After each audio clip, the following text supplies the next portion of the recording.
یہ کہانی ہے اسکاٹ لینڈ کے ایک غریب کسان کی جو ایک روز کھیتوں کی طرف جا رہا تھا۔ تب رستے میں اس نے ایک جانب سے کسی کے چیخنے کی آواز سنی۔ فوراً اس جانب گیا تو اس نے دیکھا کہ ایک بچہ دلدل کے ایک جوہڑ میں ڈوب رہا ہے۔ کسان نے اسے تسلی دی اور پرسکون کیا۔ پھر درخت کی ایک شاخ توڑ کر بچے سے کہا کہ یہ پکڑ لو، میں تمہیں کھینچ لیتا ہوں۔ کچھ دیر کی کوشش کے بعد بچہ باہر نکل آیا۔ کسان نے بچے سے کہا، میرے گھر چلو، میں تمہارے کپڑے صاف کرا دیتا ہوں۔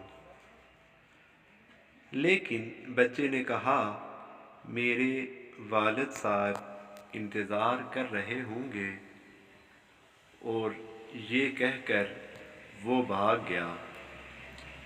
اگلی ہی صبح کسان اٹھا تو اس نے دیکھا کہ گھر کے باہر ایک خوبصورت بگھی کھڑی ہے۔ پھر اس بگھی میں سے ایک روبدار شخص نمودار ہوا۔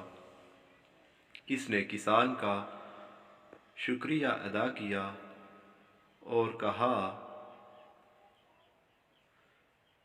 میں آپ کو اس کا کیا صلہ دوں، کیونکہ آپ نے میرے بیٹے کی جان بچائی ہے۔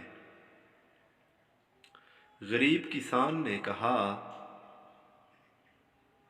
آپ کا شکریہ جناب، میری جگہ اگر کوئی بھی ہوتا تو وہ یہی کرتا، مجھے کسی صلے کی ضرورت نہیں ہے۔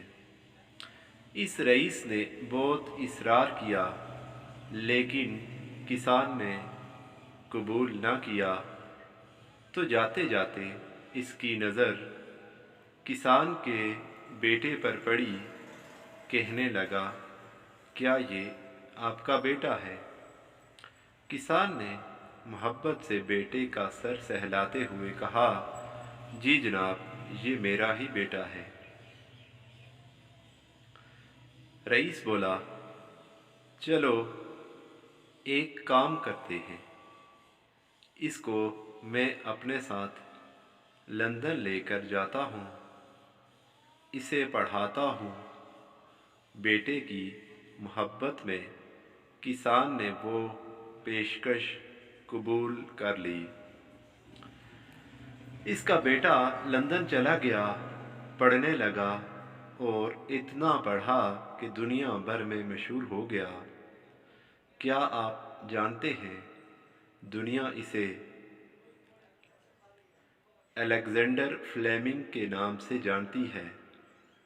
جی ہاں، وہ فلیمنگ جس نے پینسلین ایجاد کی، وہ پینسلین جس نے کروڑوں لوگوں کی جان بچائی، اور وہ رئیس جس کے بیٹے کو کسان نے دلدل سے نکالا تھا، وہی بیٹا جنگ عظیم سے پہلے ایک بار پھر ہسپتال میں زندگی اور موت کی کشمکش میں تھا۔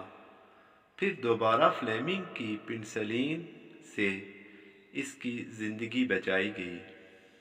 اور آپ جانتے ہیں وہ رئیس کون تھے؟ وہ رئیس روڈولف چرچل تھے، اور ان کا بیٹا ونسٹن چرچل تھا۔ وہ چرچل جو جنگ عظیم میں برطانیہ کا وزیر اعظم تھا، اور اس نے کہا تھا، بھلائی کا کام کریں گے، کیونکہ بھلائی پلٹ کر آپ کے پاس ہی آتی ہے۔ بظاہر کسان کی طرف سے کی گئی وہ چھوٹی سی بھلائی تھی، لیکن سوچیں اس سے کتنا فائدہ حاصل ہوا۔ Thanks for watching.